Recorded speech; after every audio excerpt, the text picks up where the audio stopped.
People, in today's tutorial, we're going to be cutting one of the easiest shapes that I know, houses. And while we're doing that, I thought, let's go over some Mitre Saw basics. And full disclosure, people, I am not a professional with tools. However, I have been asked by many people about doing a tutorial of power tools. So I thought if we're gonna do that, I would like to break it down into individual tools, doing one of the easiest cuts that I know how to do, and they're really great to resell. So if you make handmade projects and you resell things, these houses are gonna be right up your alley. Before we jump into the craft cave, I do also want to let you know that I have put a link down in the description box from Ryobi on Ryobi Mitre Saws. It goes into really good detail and gives more of a professional overview of the tool that we're about to use. The wood we're going to be working with today is really inexpensive and you can just pick it up from Home Depot. If you don't have access to a Home Depot or a Lowe's, you can also pick up those little pieces from Dollar Tree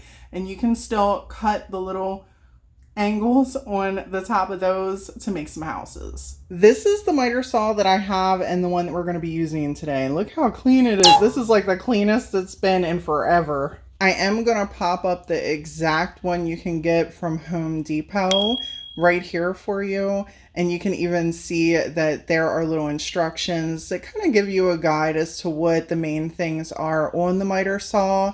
I do have a cordless one linked down in my Amazon affiliate link if you're interested to check that out and read up more. They unfortunately didn't have the corded one that I have here. They had a cordless one.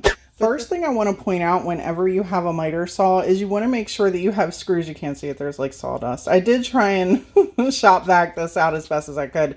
There are screws in these to keep this down in place. So that way, as we're going, you know, this is not moving. You want to make sure that your Mitre Saw is secured to whatever surface you're going to be using. This piece right here is something I recommend just getting familiar with it. And this should be done before you do anything else. Once you get your piece in the space that you feel like you're going to cut it, make sure you're taking this and clamping down your piece of wood. This work clamp is going to save your little digits from being like over here. I mean, you can still do that if you want, but I don't do that if I don't like. It's absolutely necessary that there's the tiniest piece of wood that, you know, I have to hold here, and that's really rare because I'm scared. I'm scared of that. This particular Mitre Saw is a sliding Mitre Saw. You can take this and unscrew it so it allows you to move it forward and backwards. You can also get ones that are just idle or just, you know, stay still to where they don't move. You don't have this sliding ability and it just goes up and down like this. But this one, I love it because it slides and it allows me to cut much larger pieces. You are going to want to make sure that if you get one that slides, that you utilize this little slide lock right here so it stays in place if you're trying to do a cut and you're not moving it back and forth. It's an awesome little safety feature. This right here is a blade guard and it moves as you're cutting. So as you go down, you don't have to worry about, you know, just the blade coming at you right here. This is going to protect you from the blade getting anywhere near, like right here is my stomach. You know what I'm saying? This has a little light here. See how it just turned on right there? It has a little light here that you can turn on and it gives you like a shadow. Yes, I got a little piece of paper here with points. I wanted to make sure I didn't miss anything that I wanted to talk about. So as you're going down, it allows you to see your project really well and creates like a little shadowed effect that you're going to see. So you know that you're cutting in the spot, especially if you have it marked with a pencil. This right here is your switch trigger, and there is a little switch trigger stop right here. So if you try to press this to do a cut, it's not going to work. In order for it to work, you have to press this over and hold this button at the same time. It's just like an extra safety feature, and I really personally love this about this. I've used 3 other miter saws over the years since my father taught me how to use miter saws, and this is the first one that has something like this. So I was really, really happy when I realized, I'm like, oh, we got an extra safety feature to make sure that I don't hurt myself. This particular miter saw does not do beveled cuts, and if you're wondering what that is, it's where the actual miter saw itself can tilt like this and you could chop it down like that. It does cross cuts, miter cuts, which are, you can move this different ways and cut on a side angle. A slide cut, which allows you to extend it out, and you can do a push stroke, pushing it all the way back in to get your cut. You might not be able to do a beveled cut by turning the miter saw, but you're able to do a sort of similar bevel cut by turning the piece of wood. So depending on how you have your piece of wood slanted when you go to cut it, it will give you that angled effect. There are 9 miter stops that are like commonly used cuts that are already put inside of the machine. This is your handle lock, and you, in order to be able to get to these little places, you have to spin it, and then you're going to need to press this right here. It's going to allow you to move it, and there's even a button underneath of it that you can press, and it allows you a continuous movement to get to the exact spot that you want. So if the spot that you want, or the cut that you need, isn't one of these stops that are already in here, you're able to unpress your piece, make sure that's not stuck in there, and then tighten this right where it is. It's not locked in there, but it will stay so you can get the cut that you need. Always make sure that you have this in the locked position before you even put your wood on here and start doing things. That way you're just being extra safe. But for a lot of cuts, you use a 45-degree angle. So that's already in here, and you're going to get to that by making sure that this right here matches your 45 degrees. So I'm just going to spin it until we get all the way there. And it actually has a stop in it, so it's going to lock that in place. I just give this a nice little spin just to be safe, and then we are good. I'm going to adjust this and get this in place while I'm talking to you. But people, basically, that is the gist of what I know about miter saws. I am not a professional, like have extensive knowledge on it. I have basic knowledge of it, and I feel comfortable enough to be able to make basic cuts and do different things. I've literally like replaced almost all of the trim in the house and just doing a 45-degree angle. Now, sometimes you have to do coping cuts, and that can be a pain, but for the most part, you know, 45-degree angles. And a lot of times when you're just doing crafts, you just need basic cuts. And like I said, I'm placing that link down in the description box for you with more details. So if you need anything more than what I provided for you here today, go right ahead down and check that out. It is an awesome video. Now it's time to get to cutting our houses. The first piece of wood we're going to be using is a 2x6x4. It is a nice chunk of wood. Feel free to always measure your pieces out. I am doing a big video with a bunch of Christmas houses. I just am feeling inspired to make some houses. My friend Angela Jones DIY, if you are not familiar with her, she showed me these cute projects that she made, and I'm like, oh, I'm so inspired. So I am going to make myself some houses. First thing we are going to do is we're going to just do a straight across cross cut. That's it. We're just going to get us our house the size that we want. And honestly, I don't do a lot of measuring when I make houses. I like to make all different sizes and even make like wonky roofs on them. I like to get fun with them. I have this where I want it. I'm locking it on up. Remember, I told you that the light shows, see that shadow right there? That's awesome, right? And see how this is moving out of the way as you're about to do it? Now I'm going to need to pull this so I have it in a sliding motion.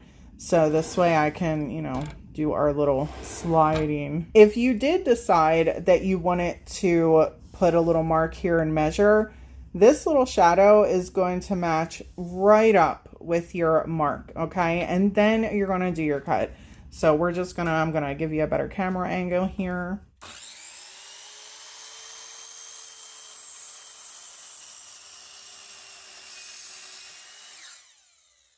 Because I'm a rebel, I like to actually do all my straight cuts first. So I am going to make all the different sizes of my houses, put them to the side, and then we're gonna come back and cut our roofs.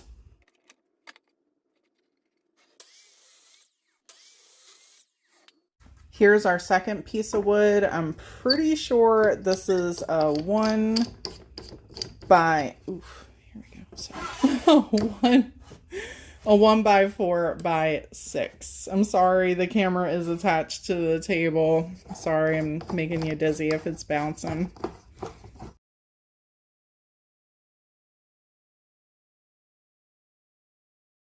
Our last one is a 1 by 2.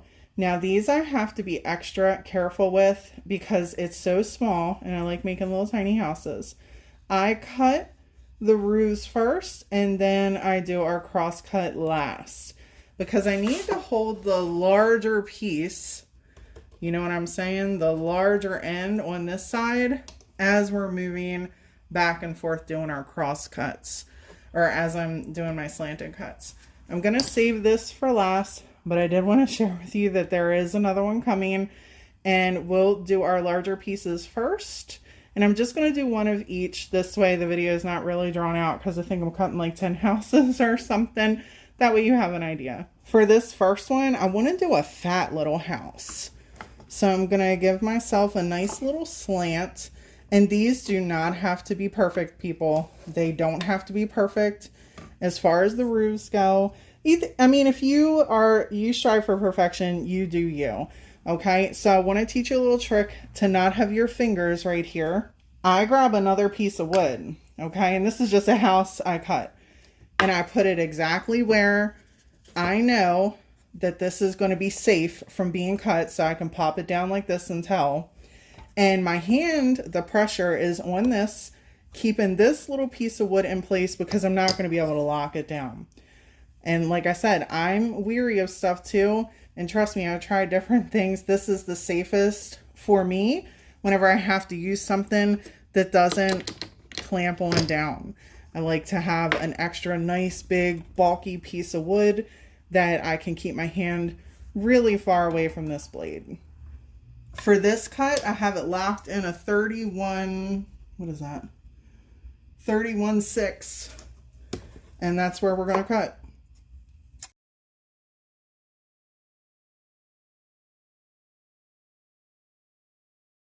And I used the same exact angle. I did not change this at all.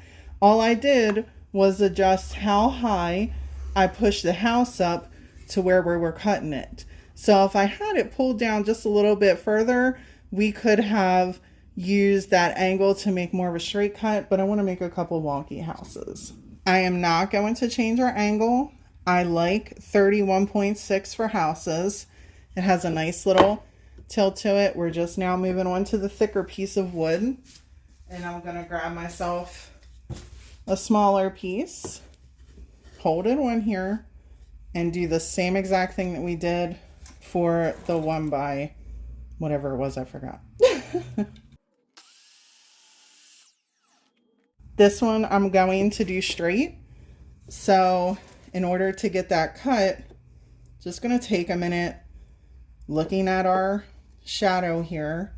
And a good rule of thumb, if you have a little tape measure, which I don't know where mine went, that's usually here, probably because I'm disorganized.